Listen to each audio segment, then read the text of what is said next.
Bismillahirrahmanirrahim. Ediz we hormatly dinleýüji dogallar, taharat we ahkam salatyň gurrunlaryny fardyna ýetirip goýupdyk. Fardyň da 6 däne gurrugyny aýdyp, inşallah bu 7-nji we 8-nji gurrugyny aýdyp, ondan sonra da bir merak mesbugyň hukmlaryny aýdyp gurrugyny soňular inşallah. 6 däne namazyň farlary muttafaqun aleyh, ýani İmam Agdam, İmam Muhammed, İmam Yusuf rahimullah aralarına hem metinde muttafaqul kavl, ýöne 7-nji bilen 8-njisi gurrugyna ol edililen arasynda bir dogurjak talap olar aýdyp düşündirýär inşallah. 7-nji namazyň fardy öz sonugy bilen namazdan çykmaklyk da farz diýip aýtdy. Bir İmam Agdama görä. Ama imamyn öz fagly bilen çykmak farz diýip kadr teşehhüd otursaň bolýar diýip aýtdy. Inni bilen misallar näzirek bolýar. Inni şumat teşehhüd okuýakam, salawatyn okuýakam, doganadakam, assalamu aleykum we rahmatullah, assalamu aleykum we rahmatullah diýsen muttafaqul kavl hemmesine wara dogry pardyň, wajibyň, sünnetiň hemmesi bitdigi bolýar.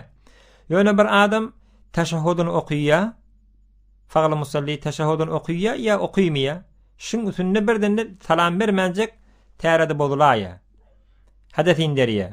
Şol teşehhüd migdarly, ýani ettehiyyatu migdarly oturýar, teşehhüdün okuýar, salawat okuyup duqa, ýa dugasyny edip duqa, salam bermäke birden hades ýindarakam tärede bolýar, namazy bolýar. Ýa birden kepläýär. Ýa namazy ters bolup duran bir iş ýetýärki, namazy bolýar. Şonna namazy tamam bolýar. Gurrunty tamam bolýar, ýöne wajiby terk bolýar, salam bermeli. Emma şol hades ýetişen wagtynda inni özi keplete.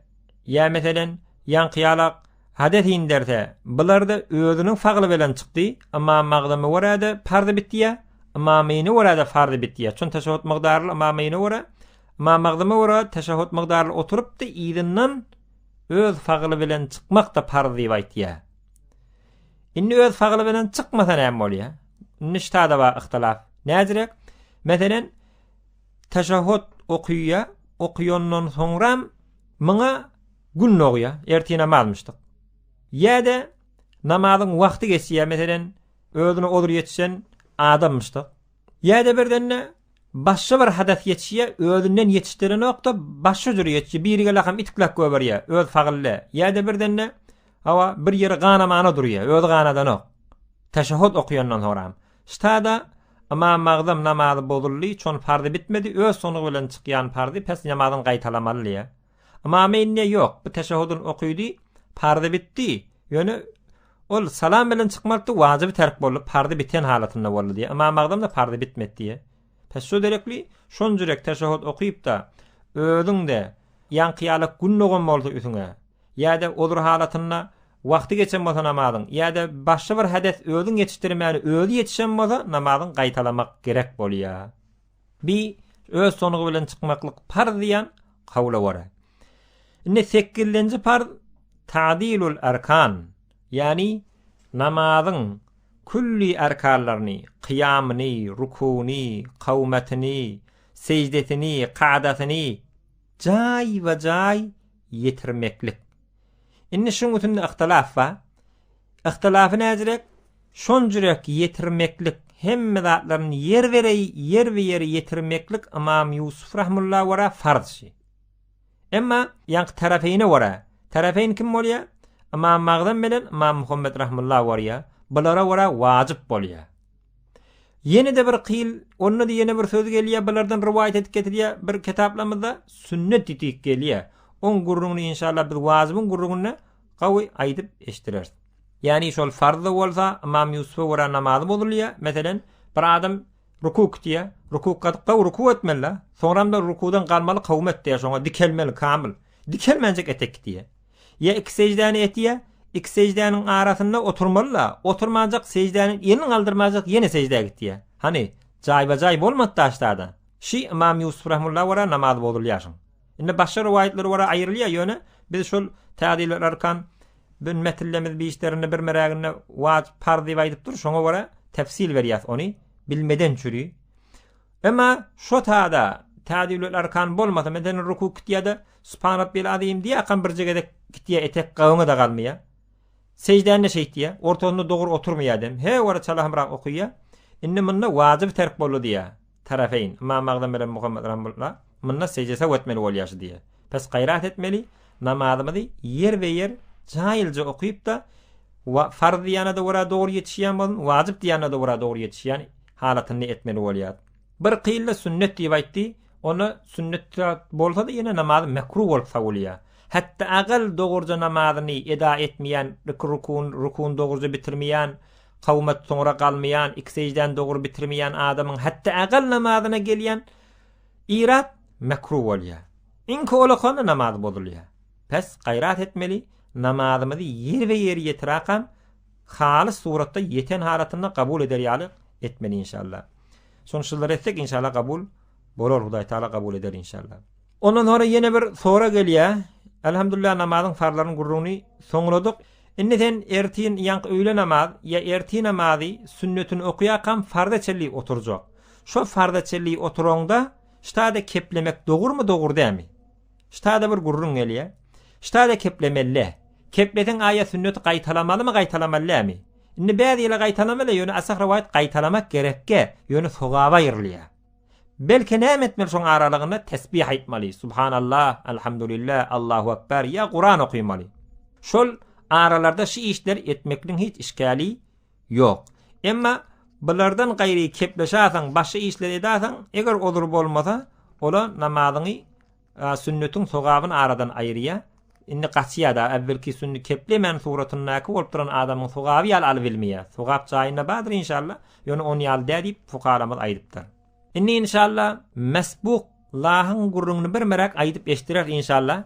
Ýöne bu gurrunlar biz fakat ýöne bir pitiklen ýalak bildirmek diýen ýalak bu gurrunlary inşallah öz ahunymyzdan imamymyzdan kärak soraşyp bilhek kärak öwrenip de dagyk bilbiler. Mesbuk ba, lahyk ba, mu'temma. Mu'tem diýdigi namazyň ewine kamil imamy üýüp ta ahyryna çelli ýetişýän adama mu'tem diýilýär.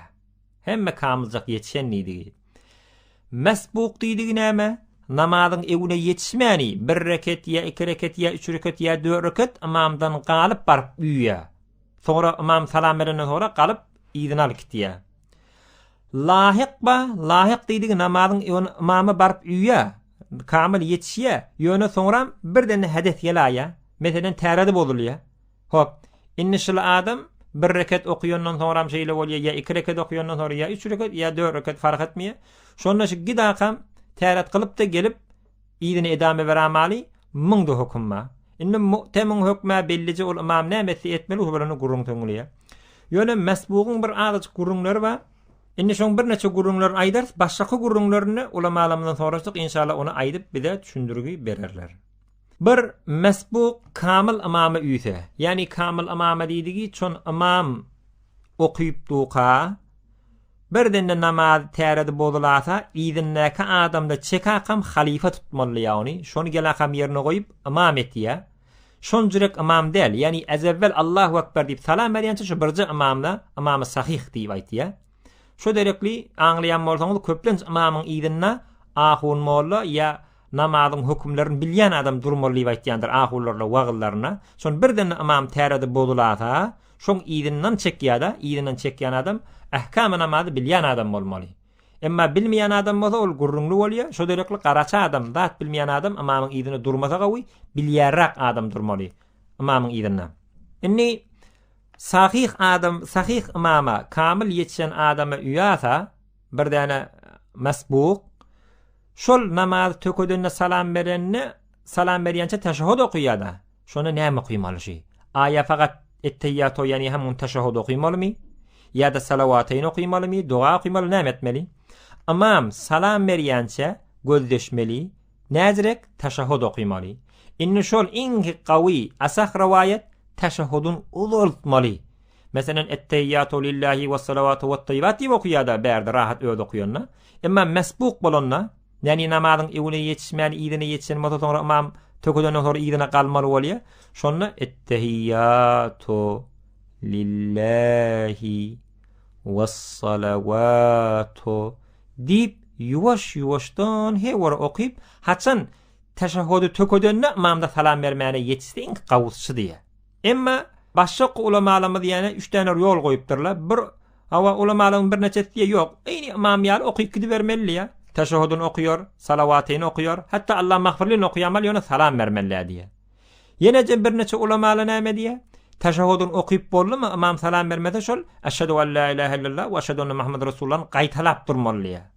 3 tane rivayet. Gawuzy näme boldy? Teşehhüdünü uzuldup durmaly. Çünkü imama tabi bolmaly okuýmakda sukut durmaslygy gawy. Sukut durmaly. Yani okuýmaly, dua okuýmaly. Çon namazyň öňünde dua içinde edilmeli hatta.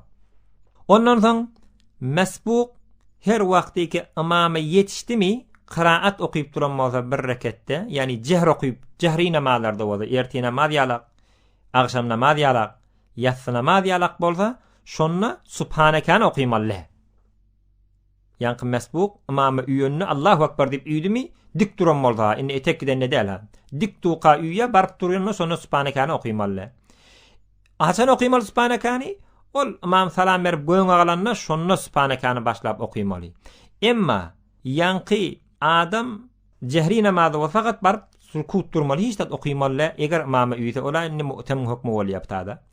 Namaz kamil ýetişen ýalak bolýar, qiraat okuýmasylygyň hakynda. Emma hufya namazlarda bolsa, öýle namaz ýalak, ikindi namaz ýalak bolan bolsa, üýen bolsa şonda barp Allahu akbar diýip dik durtdym, imamda dik duran bolsa, biz subhanakany okuýmaly. Okuýsa gawy. Hop. Oğlum, imam salam berenden sonra galany näme etmeli? Onu da asah rivayet yine de subhanakany okuýmaly. Yani bir adam hufya namazlarda imamy üýen bolsa, şonda näme etmeli? Subhanakany okuýmaly. Sonra imam salam berip galandan sonra yine de subhanakany okuýsa gawy diýe. Bar okuýmany bilen işgal ýok diýip bir neçe ulama aýdypdyr. Ýöne okuýmakla gawy, pes okuýmaly şony. Cehri namazlarda imam üýüňde de okuýmaly, haçan kaza etjek bolup galanda şonu okuýmana durmaly. Ondan soň mesbuk imam salam berenden sonra galanna defa galanna qiraat hükmen okuýmaly. Yani subhanakany okuýmaly, auzu billahi bismillah alhamini suratyny okuýmaly. Eger hiç dat okuýmasa, yani bir rekat galypdyr ya 2 rekat galypdyr, şonna imam salam berenden sonra şonu galakam 2 rekat ya 1 rekatdan aljak bolup galanna sukut çokduruyor. Eýni imama üýüp duran ýaly bolup hiç dat okuýmany sukut çokdurup rukukda namaz bolurlyşyň. O näme diýip?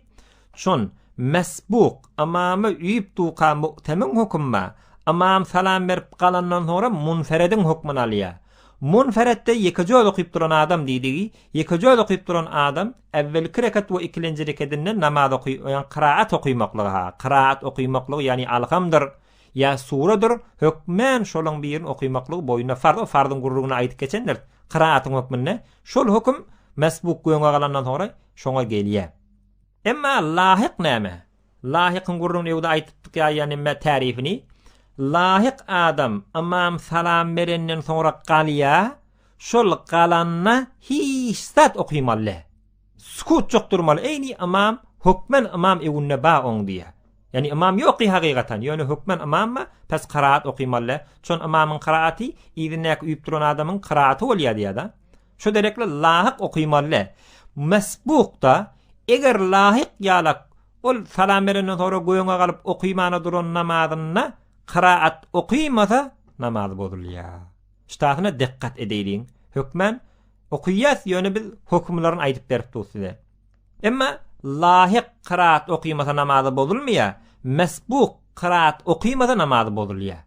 Eýni lahiqyň hukmy ýalak bolýar. Bir musafir imam bolsa, ýerindäki duran adamla da näme bolsa, ýanky muqim bolsa, ştada ýanky musafir adam imama üýüp salam berýärdi 2 rekatdan imam. Şonu musafir da o. Inni muqim adam 4 rekat okuýmaly, imam salam berenden soň goýuňa galmaly. Şu goýuňa galanda hiç dat okuýmak gerekke. Şon hukmen imam lahiqyň hukmy bolýar qiraatyň hakynda diýär. Musafirin qıda. İnşallah onda musafirin gulunlaryny aýdar. Şon mesbuk öz etýän qadasyna munferedin hukmyny alýar. Lahiq aynuhu imam ewünde duran mu'tem hukmyny alýar. Şo derekli mu'tem qiraat okuýmaly, emma mesbuk munfered ýaly bolan soň galan namazlaryna ol qiraatyny okuýmaly. Ondan sonra mesbuk adam bir rekat qalaya namazdan 2 rekat qalaya, 3 rekat qalaya, 4 rekatda qalaya. Hop. Indi farz namazlarda imamy ýylýadan. Şonna näzire qada almaly idinna. Ne bir gaýdy kulli başyna, o da şi mesbuk idinnek namazlary alja qada almana turan imam salam berenne qiraat taýdan namazyň ewünden gaýtmaly. Rekat taýdan namazyň idinden gaýtmaly. Inni ştahyna bir azazyk ünsümiz bereýliň bir çoloşuk ýaldyr ýöne anlatjakdyr. Meselen bir adam namaz okuýa 3-nji rekatda ýetýär, ýani 3-nji rekat okuýup imam 4-nji rekatda bir adam gelakam üýe. Näçe rekat galdy? 3 rekat galdy. Şol 3 rekat galanna imam 1 rekat okuýup imam bilen bile okuýakam salam beren imam salam berenden sonra mesbuk galýar da defek. Şonna galanna inni aýtdyk qiraat taýdan ewünden rekat taýdan idinden nidikda. Näzral kitmelşi yani evvel imam bilen 1 rekat okuyupdur, inni özü galanny 2-nji rekatyny okuýdygy bolýar. 2-nji rekatyny okuýanna teşehhüd okuýmaly, oturmaly, qadi ula bolýanjy. Ondan sonra qadi edip de teşehhüd okuýandan sonra göňe galmaly Allahu ekber diýip 1 rekatyny okuýar, secde etdiýek tarap ýene de galýar, 3-nji rekatyny okuýup oturup salam bermeli bolýar. Hop, bula rekat taýdan idinden gaýtmaň düşünmedi. Inni qiraat taýdan ewünden näme? Imam salam berende göňe galyp 3 rekat almalyda. Şol 3 rekat almaly bolanna evvelinden gaýtmaly, ýani subhaneke, auzu, bismillah, ondan sonra Fatihatyny, ondan sonra suratyny okuýmaly. Ondan sonra oturup teşehhüdüni okuýup ýene galanna indi 2-nji rekat boldy. Nämeden? Qiraat taýdan, ýani bismillah, bismillah diýe bismillah, ondan sonra Fatiha, ondan sonra suratyny okuýup rukuk, secde edip ýene de galmaly defek. Inni ol birji tane Fatiha okuýmaly qiraatyň ýerine, sura okuýmaly. Inni ýani mafhum şunjurek bolýar ki, qiraat taýdan ewden, rekat taýdan idan. Şo derekli haýsy namazda bir musalli 4 tarap oturýar diýe. Inni kan matalliýat oturmelle. Şol meselen şo matallan birişki haýsy namazda 4 tarap oturulýar, agşam namazda. O näzirek agşam namazyň özü 3 rekat. Näzirek 4 oturmalydyň? Bir adam imam teşehhüd okuýupdy, ýani evvelki qa'dada, evvelki oturmakda üýe. Yani imam evvelki etteyyatını okuyup bir adam gelip üye, bu da oturup etteyyatı okuyor. Onun imam galya defek, bir rekatını okuyup oturuyor, mesbuk da oturuyor. Onun imam salam veriyor, inni mesbuk göğüne kalmalı. Hop, göğüne kalıp, inni ne okuymalı di? Subhaneke, ondan sonra auzu billah, bismillah, Fatiha, sura okuymalı. Şundan sonra rukuk diye secde gidip, 2 secde edenden sonra inni oturmalı. Delil näme? Şon rekat taýdan iýden idikda. Evvela 1 rekat okuydy. Bir bolly 1 rekat okuydy. Hop, onam ýene 1 rekat öňe okuydy. Indi 2 rekat boldy danny. 2 rekatda oturmaly dämi? Oturdy. Inni evvel imamy ýönüne bir oturdy.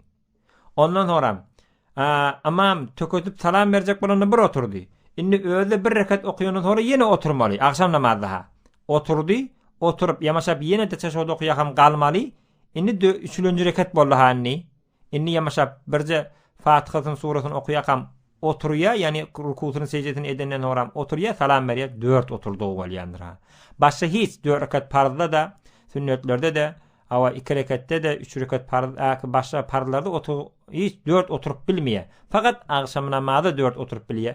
Matallipde gelýär dawy, ýani bir muamma diýen ýalak bolýar da. Inni rekat taýdan iýdan, qiraat taýdan ewden diýdigi. Ondan soň mesbuk öz namazyny imam tökötdiýänçe durmaly diýdik defede. Näzire durmaly? 3 tane forma aýdypdyk evvel. Gurrun ewünne. Meger durmak gerekke. Haçan imam qa'da migdarly, ýani teşehhüd migdarly oturan bolsa, inni ýoklam äslidi hiç giňişlik bolsa näme etmeli? Hökmen mesbuk imam namazyny töködüp salam berýänçe oturmalydy. Inni meger teşehhüd migdarly okuyandan sonra teşehhüd migdarly oturýar ama şonda salam bermeden önce de mesbuk galamaly yerle de ba. Bedune cihet kalsa ki mekruh bolýar.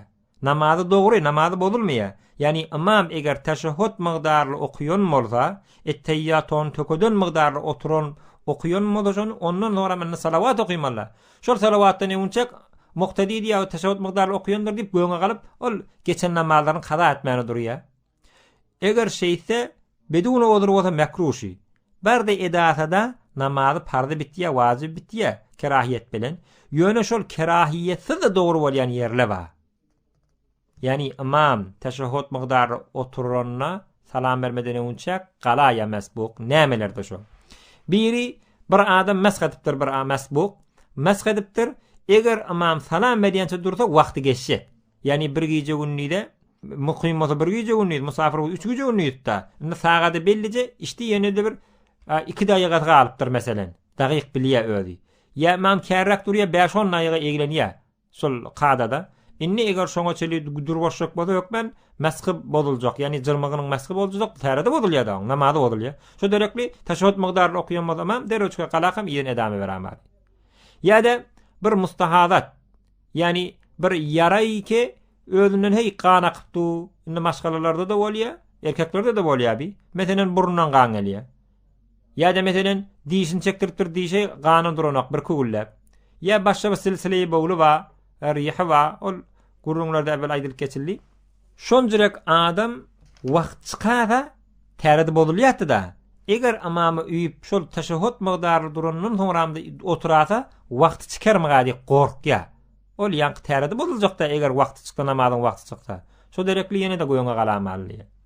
Ýa-da jumgada da şeýle. Ay indi jumga tökenakam öýle namazyň wagtyna girer diýip gorksa mesbuk meselen jumany gijra okýarlar bolsa bunda da şeýle. Eýtde de şeýle. Eýtde de eger meselen ol wagty girecek, öýlen wagty girse ýene bolmaýar da. Şo derekli teşehhüd migdary oturanyny hora goýoňa galsa, bunda da işgali ýok. Ýa-da bir musalli namaz okuýguzy erti namazy üýüpdir. Amam eger meselen şol salam berýänçe durata soňra galan bir reketdir ýa 2 reketini alýança gün logormyka diýip gorkýar. Ýene de şoda da imam teşehhüd okuyan migdary durakam goýoňa galyp ýygyny edama berämeli. Eger mesbuk gorkasa imam muntezer bolsa näzirek indi ol ýanky wagtlarda ýöne adamny kän ewünden geçecek. He wara kän ewünden geçecek.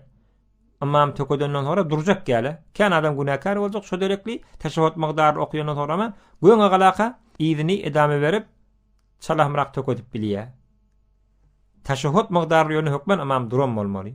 Eger şol mesbuk aýtdyk teşehhüd migdarly imamy okuýmadyk wagtyndan goýoňa galasa namazy bozulýar. Çon farz da o.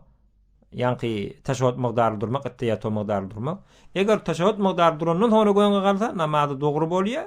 Ýöne kerahiyet bilen edew ýanky odurla bolmasa, ýanky odurla bolsa, oň işgali ýok. Indi mesbuk imam salam berende bu da salam berýär. İmam salam berenne, bu da salam berýär imam beren bile. Namazyna tököden mükadip, hiç namazym galan ne mükadip gümen edipdi, iki tarafına salam berdimi? Namazı salamy emt bolýaşy diye, namazyny ýamaşadan okuýmaly bolýar. Ştahyň dikkat edeýin. Yani ibaratda şeýle el-mesbuqu iza sallama ma'al imami ala zanna anna alayhi an yusallima ma'al imam fa huwa salamun amdan yamna'ul bana' dip biz Hulasatul Fatawa diýen kitapda şeý diýip aýdypdyr şonu. Yani mesbuk her wagtki imam bilen salam berse, imam salam berende bida şol salam bermen galmalyk tabi. Gumanyny näme ki hawa imam bilen bileminde salam bermenlerini diýip ýadyna bolsa, imam bilen bileminde salam bermenler, şu salam emt bolýar. Imam bilen bile salam bermenlerwi. Pes namazy bozulýar, ýamaşadan okuýmaly bolýar.